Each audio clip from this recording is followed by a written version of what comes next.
Danger lurks in the Lendore Isles. Bands of evil creatures prowl the hills overlooking the town of Restenford, seeking unwary victims. You have come to this sleepy little village seeking adventure, excitement, and treasure. But more than that, perhaps you might uncover the secret of Bone Hill. Coming right up on RPG Retro Reviews.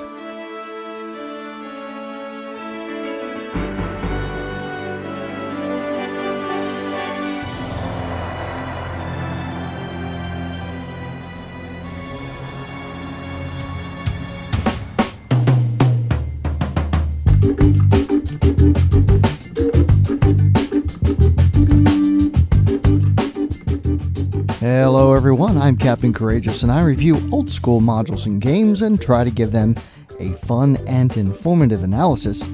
If you enjoy trudging the depths of muck-filled ruins in search of ancient treasure, delving into fantastical tomes of eldritch lore in search of lost knowledge, or battling monstrous foes with swords and spells, then this channel is for you. Welcome, adventurer. This week, I'm turning my attention backwards once more to the ancient days of role-playing games to 1981 and the classic adventure supplement, The Secret of Bone Hill. If you enjoy these types of videos, please take a moment to hit that subscribe button, give this video a like, comment, and while you're at it, share it with your friends. After this video, please feel free to browse my vast video library of old school fantasy and role-playing reviews of games and supplements going all the way back to 2014. Before I begin, let me give you a brief spoiler warning. I will be revealing this module's secrets, and so if you desire to play in it, certainly it will ruin the fun for you and what lore resides within. But please show this video to your dungeon master, and perhaps they will enjoy running it for your group. With all that said, let's just go ahead and dive right in. Released in 1981 and written by wargaming enthusiast and Dungeons & Dragons playtester, the late Leonard Lakofka, L1, The Secret of Bone Hill is the first in what was supposed to be a trilogy of modules set in the world of Greyhawk on the Lendore Isles. However, L2, The Assassin's Knot, was not released until 2 years later in 1983, and the final module in the series, L3, Deep Dwarven Delve, wouldn't see publication until 1999 when it was finally released as part of TSR's Silver Anniversary box set not long after TSR's acquisition by Wizards of the Coast. While Lakofka was never an official employee of TSR, he was most definitely an influential voice in the early development of the game, and in addition to his module releases, Lakofka is probably best and fondly remembered for a series of Leomund's Tiny Hut series of articles that ran in Dragon magazine from issue number 30 in 1979 to issue 108 in April of 1986. The entire L series of modules was said to have been commissioned by Brian Bloom for a total price of $10,500 in 1979, and all three adventures were submitted together around 1980. The reason the third module never saw an official release during the first edition's heyday is mired in TSR politics and the ouster of Gary Gygax from TSR, but I'll go more into detail on that when I review the module coming up in the next few weeks. The good news is it is now available from DriveThruRPG as a print-on-demand module, which means it is now possible to own the entire Lendore Isles campaign setting. The Lendore Isles themselves marked one of the largest additions to the World of Greyhawk setting by someone other than Gary Gygax to that point. Part of Lakofka's own campaign, Gygax offered to give Lakofka's island a place in his own setting when he was initially drawing up the maps for the World of Greyhawk folio, thus giving birth to the Greyhawk version of the Lendore Isles. Interestingly, at the time of its release, The Secret of Bone Hill was unusual and varied greatly from TSR's typical adventure module style of the time, as it depicted primarily a setting for adventure, the town of Restenford, rather than a site-based dungeon adventure. Up to that point, only the village of Hamlet, released in 1979 and written by Gary Gygax, was similar in scope. In fact, detailing a town was Kafka's primary goal when he started writing Bone Hill, as he felt that published modules just didn't include enough detailed towns. Of course, future TSR releases, The Sinister Secret of Salt Marsh and Against the Cult of the Reptile God, would nudge TSR in that direction for module design. An attempt to edit the module and add in an adventure locale written by Kevin Hendricks, where the players could battle against a reptilian cult, was rebuffed by Kafka with the support of Gary Gygax. However, Hendricks' work wasn't wasted, and it would later actually form the basis for N1 Against the Cult of the Reptile God. The module opens with the obligatory and rather comprehensive Rumors table. There's also a Chance of Knowing Rumors table, which gives a percentage of knowing rumors and the number of rumors based on the level of the NPC being spoken to. There's a Wilderness Encounter table, and indeed, much of what goes on in this module will primarily be wilderness-based, as in addition to the aforementioned Bone Hill, there are quite a few areas around the town of Restenford that PCs can explore if they so choose.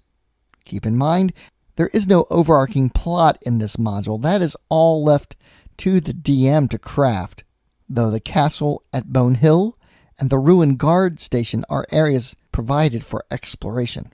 Primarily, the module serves as a setting introduction and an opportunity for the PCs to ingratiate themselves with the people of the town of Restenford, as well as its ruler, Baron Grellis Restenford.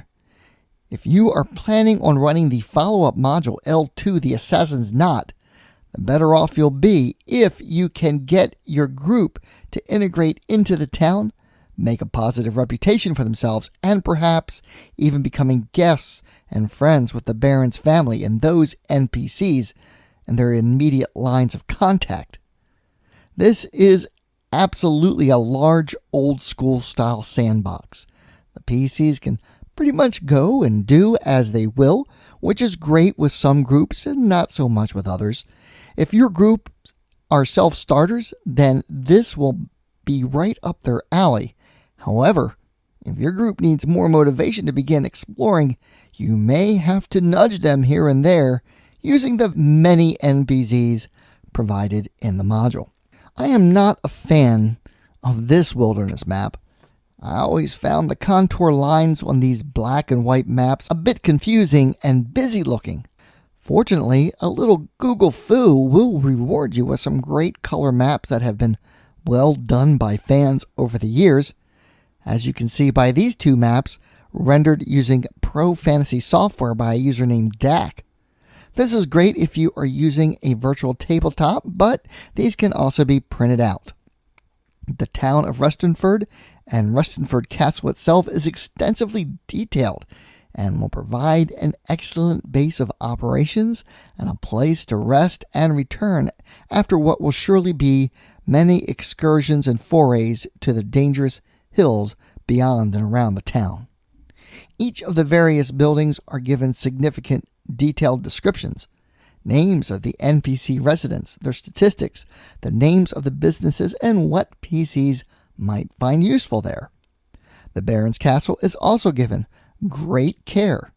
In addition to the Baron and his family, the module also details the guards with names as well as their many servants. The details on guard patrols are given, and each of the rooms of the castle is also given fastidious care.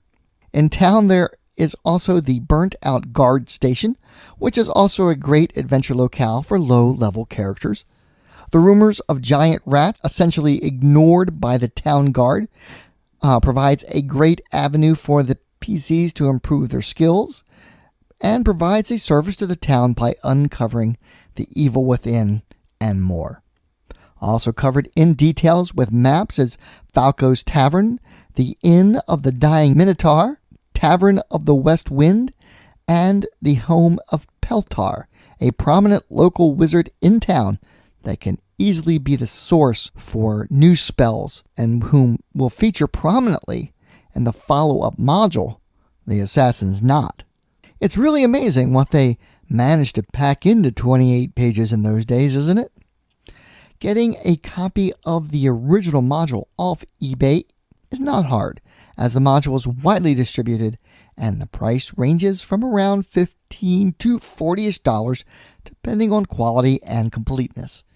In word of caution, this module is available on DriveThruRPG as a print on demand, and some of those copies do show up here. In most cases, you're much better off ordering a new copy from DriveThruRPG directly, however, for just $15.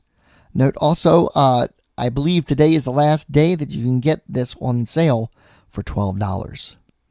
I do not own the POD of this module, as I still have my original copy from the 80s, but I do have the PDF, and it's a great scan with editable type.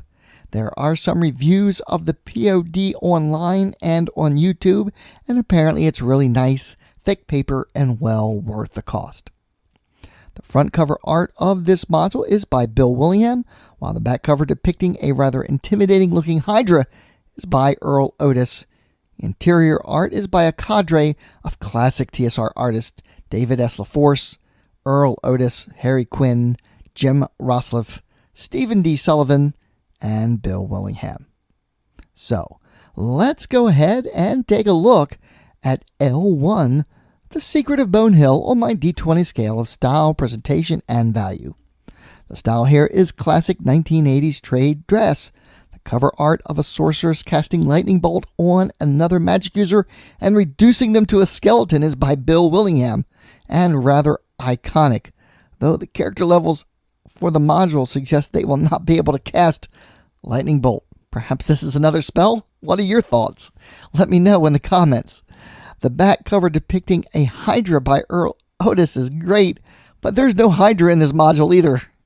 The overall quality of the art within is inconsistent, and some pieces being very evocative and well done to being rather amateurish. I'm going to have to rate this a 14. The presentation in the module is well done and organized. There is a very well developed skeleton of a setting here, and a lot of meat has been added, but overall the flesh is missing. That wouldn't arrive until L2, The Assassin's Knot, so it will be incumbent upon the DM to drive the story and introduce the various site-based adventures, holding back Bone Hill until the end. Otherwise the PCs will get obliterated if they attempt such a foray before they are ready. However, if you are looking for a fun old school setting to begin your Osric campaign, or old school essentials, Labyrinth Lord, or even Swords and Wizardry, then I can't recommend The Secret of Bone Hill highly enough. Everything you need to begin a long-term sandbox campaign is right here, and given its availability on print on demand, there's no reason not to own this one.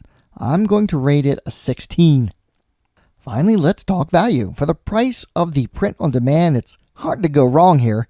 Even if you don't use as is, there's certainly a lot of things you can grab to make it your own, such as the ruined castle, the burnt out guard station, the inns and taverns, the many NPCs described. It's a great resource.